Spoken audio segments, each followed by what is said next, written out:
Good evening, friends. Praise the Lord. Today we'll speak about silence in the chapter Revelation chapter 8. ఇక్కడ revolution chapter 8లో seventh seal open చేసినప్పుడు ఏమవుతుంది అని చెప్పుకున్నాం కదా. It's seventh seal is giving the authority to sound the trumpets. It is saying it is necessary to blow the trumpet అని చెప్తుంది. 7 trumpets blow చేసిన టైం వచ్చిందని ఇట్స్ గివింగ్ ద ఇండికేషన్ కదా. సో ఇక్కడ సైలెన్స్ ఉంది. ఏంటంటే ఆ సెవెంత్ సీల్ ఓపెన్ చేసినప్పుడు 7 ట్రంపెట్స్కి ఇనిషియేటింగ్ చేసేటప్పుడు there was a silence in the హెవెన్లో ఒక హాఫ్ అన్ అవర్ ఎలా సైలెంట్గా ఉండిపోయిందంట. ఆ సైలెన్స్ ఏం చెప్తుంది అనేది, that silence is giving the protection for the divine people and the same silence is giving the judgement to the for the demonic people. ఎలా అంటే ఒకసారి లూక్ చాప్టర్ 21-28 ఫస్ట్ 26 చూద్దాము, తర్వాత 28 చూద్దాము. Luke chapter 21-26. ఆకాశమందలి శక్తులు కదిలింపబడును కనుక లోకము మీ మీదకు రాబోచున్న వాటి విషయమై భయము కలిగి మనుషులు ఎదురు చూచుచు ధైర్యము చెడి కూలుదురు. కానీ 28లో ఏం చెప్తున్నారంటే, ఇవి జరిగిన ఆరంభించినప్పుడు మీరు ధైర్యం తెచ్చుకొని మీ తల ఎత్తుకొనుడి, మీ విడుదల సమీపించి ఉన్నదనెను. అంటే ఇలా జరుగుతాయి, అప్పుడు మీరు భయపడొద్దు అని ఇట్స్ గివింగ్ ద ప్రొటెక్షన్, ధైర్యం చెప్తుంది కదా వర్డ్. సో అక్కడ గాడ్ ఏం చెప్తున్నారంటే it is giving the silence is giving the protection for the divine people అనమాట. కానీ జడ్జ్మెంట్ ఎట్లా అంటే, ట్రంపెట్స్ బ్లో అవుతున్నాయంటే నెక్స్ట్ ఎలా ఉంటుంది, చాలా క్రూషియల్ పీరియడ్ ఉంటుందని చెప్పుకున్నాం కదా. ఇక్కడ చూడండి 8th chapter, Revelation chapter 8 3rd verses నుంచి చూద్దాము. మరియు సువర్ణ ధూపార్తి చేత పట్టుకొని ఉన్న వేరొక దూత బలిపీఠం యొద్దకు వచ్చి ఎదుట నిలువగా, సింహాసనం ఎదుట ఉన్న సువర్ణ బలిపీఠం పైన పరిశుద్ధులందరి ప్రార్థనలతో కలుపుటకై అతని బహు ధూపద్రవ్యములను ఇయ్యబడెను. అప్పుడు ఆ ధూపద్రవ్యములు పొగ పరిశుద్ధుల ప్రార్థనలతో కలిసి దూత చేతిలో నుండి పైకి లేచి దేవుని సన్నిధిలో చేరెను. ఆ దూత ధూపార్తిని తీసుకుని బలిపీఠం పైన ఉన్న నిప్పులతో దాన్ని నింపి భూమి మీద పడివేయగా ఉరుములు, ధ్వనులు, మెరుపులు, భూకంపములను కలిగెను. సో ఇక్కడ నుండి 7 ట్రంపెట్స్ స్టార్ట్ అవుతాయి. అక్కడ నుండి ఎలా ఉంటుంది టైం అనేది అందరికీ తెలుసు. సో దట్ ఇక్కడ ఈ ఆల్టర్ అనేది ఇట్స్ గివింగ్ ద జడ్జ్మెంట్. ఆ రోజు చెప్పుకున్నాం కదా, ఆల్టర్ నుంచి కొన్ని సౌండ్స్ బయటకు వస్తాయి, వాళ్ళు ఎప్పుడు మీరు వాళ్ళని పనిష్ చేస్తారు అని అరుస్తూ ఉంటాయని చెప్తున్నాం కదా. సో ఆ విధంగానే ఇక్కడ ఆల్టర్, ఇక్కడ ఎవరెవరు ప్రార్థిస్తున్నారు అనేది, ఇక్కడ ఎవరెవరి ధూప ద్రవ్యములను ఇస్తున్నారు 8th చాప్టర్ 3 నుంచి 5 వరకు చదివితే అర్థమవుతుంది. So that is for the silence is showing the judgement for the demonic people, కానీ డివైన్ పీపుల్కి అది ప్రొటెక్షన్ ఇస్తుంది. సో ఇక్కడ 7 ట్రంపెట్స్ గురించి 8th చాప్టర్ 7 to 13 గురించి చెప్పుకున్నాము, మనం లాస్ట్ సెషన్లో చూసాం కదా. So 1/3 of earth will be going to burn అని చెప్పుకున్నాము, కాలిపోతుంది. 1/3 ఆఫ్ ఎర్త్ అంటే మనం 2/3 ఉండాలి అనుకున్నాము. సో ఆ 2/3 ఏంటి, 1/3 ఏంటి, గాడ్ ఎప్పుడు పారబుల్ స్టైల్లో చెప్తాం అనుకున్నాం కదా. ఆయన ప్రీచింగ్ స్టైల్ ఎప్పుడు పారబుల్స్తో ఉంటుంది, యూనిక్ స్టైల్ ఆఫ్ ప్రీచింగ్ అని చెప్పుకున్నాం కదా. ఆయన ఎప్పుడు కరెంట్ ఈవెంట్స్ని తీసుకొని ఎప్పుడో జరగబోయేదానికి అది కంపేర్ చేసి చెప్తారనమాట.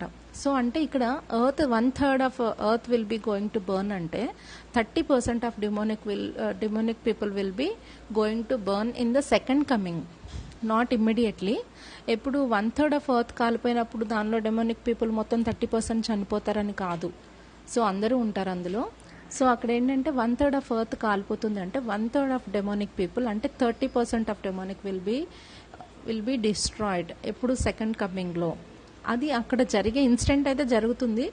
ఇప్పుడు 7 ట్రంపెట్స్ బ్లో చేసినప్పుడు 1/3 ఆఫ్ ఎర్త్ కాలిపోతుందని చెప్తున్నాం కదా, అదొక ఇన్సిడెంట్ అయినప్పుడు అప్పటికన్నా అలర్ట్ అవుతారనే ఉద్దేశంతో ఆయన అక్కడికి 1/3 ఎర్త్ కాలిపోతుంది, ఫ్యూచర్ ఎలా ఉంటుంది, ఇంకా 30% will be going to destroy అని అక్కడ డెమోనిక్ పీపుల్ గురించి చెప్తున్నారు. సో మిగిలిందంతా 2/3 ఆఫ్ ఎర్త్. 1/3 కాలిపోయిందంటే 2/3 ఆఫ్ ఎర్త్ ఉంటుంది కదా. 2/3 ఆఫ్ ఎర్త్ అంటే 66.6%, అప్రాక్సిమేట్గా మనం 70% తీసుకోవచ్చు, రౌండ్ ఫిగర్. అక్కడ 30 తీసుకున్నాం కాబట్టి ఇక్కడ 70, ఎందుకంటే అక్కడ క్లియర్గా 1/3 of earth will be going to destroy అని చెప్తున్నారు. మిగిలిన దాన్ని కౌంట్ చేస్తున్నాము. 2/3 ఆఫ్ ఎర్త్ అంటే 2/3 ఆఫ్ ఎర్త్ అంటే 60%, 66.6% అని వస్తుంది. మనము 70 లాగా తీసుకోవచ్చు round figure. So 70% of divine people, ఇక్కడ క్యాలిక్యులేషన్ వచ్చేస్తుంది. 30% will be the demonic people and 70% of will be the divine people అని క్లియర్గా తెలిసిపోతుంది. అంటే ఎర్త్ మీద 70% పీపుల్ డివైన్ ఉన్నారు. ఈ డివైన్లో కూడా మళ్ళీ డివైడ్ చేస్తున్నారు గాడ్. అక్కడ ఆలివ్ ట్రీస్తో మనం కంపేర్ చేసుకున్నాం కదా. టాప్ మోస్ట్ లిస్ట్లో ఉన్న 2 or 3 churches will be going to lift up in the rapture time అని చెప్తున్నారు గాడ్. సో 2 కానీ 3 కానీ అంటే 20% or 30% will be going to rapture. కానీ అక్కడ డిక్లేర్ చేసేసారు. మళ్ళీ ఇంకెక్కడ డిక్లేర్ చేశారు, నిన్న చూసాము ఆ చాప్టర్లో 2 olive trees and 2 lamp stands అని చెప్పారు. అంటే 40% will be going to left over అని చెప్తున్నారు. ఆ 70లో కూడా గాడ్ డివైడ్ చేసేసారు, కన్ఫర్మ్ చేసేస్తున్నారు కూడా అని మనం అలా అర్థం చేసుకోవచ్చు. అక్కడ 40% ఇక్కడ లెఫ్ట్ ఓవర్ అవుతారు డివైన్లో కూడా. సో 30 విల్ బీ అంటే మనకి 70% ఆఫ్ డివైన్ పీపుల్ ఉన్నారు కదా. ఈ 70%ని డివైడ్ చేస్తున్నాం ఇప్పుడు. ఈ 70%లో 40% వదిలేవేయబడతారు, 30% will be going to the rapture time. ఎలా అని చెప్తున్నాము, ఆలివ్ ట్రీస్ టాప్ మోస్ట్ లిస్ట్లో ఉన్న 2 or 3 olives will be going to అని చెప్పారు కదా గాడ్. అండ్ మెయిన్ బ్రాంచ్లో ఉన్న ఆలివ్ ట్రీస్ 4 or 5, 3 or 4 అయితే చెప్తున్నారు గాడ్. ఇందాక మనం చూసాం ఏషయా చాప్టర్ కూడా 17:6లో చూసాం కదా నిన్న. సో ఈ జడ్జ్మెంట్ అనేది ఎలా ఉంటుంది. ఇంకొకటి ఏంటంటే God has unique style of preaching, question to question answer parable స్టైల్లో ఉంటుంది అన్నాం కదా. సమ్ పీపుల్ సేస్ జీసస్ అంటే జీసస్ ఒక ఇనిషియల్ డేస్లో ఆయన ఒక word God word has a power and wisdom అని చెప్పుకుంటున్నాం కదా. ఆయన మాటల్లో జ్ఞానం ఉంటుంది, అతని వర్డ్కి గాడ్ వర్డ్కే పవర్స్ ఉంటాయి. ఇలా అవును గాక అనగానే అయిపోయింది. So he never repeat the same word in until it's done. అంటే ఫర్ ఎగ్జాంపుల్ సన్ అవ్వాలి అంటే he didn't chanting on the sun, let sun be happen, let sun be happen, let sun be happen. He never said like that. Chanting చేయలేదు ఆయన. Only one word, one time, at a time it happened. అలా ఉంటుంది బైబిల్లో. ఆయన అవును కాక అన్నారు అంతే, అవి క్రియేట్ చేయబడ్డాయి. సో ఆయన మాట ద్వారా సృష్టిని క్రియేట్ చేశారని చెప్తున్నాము.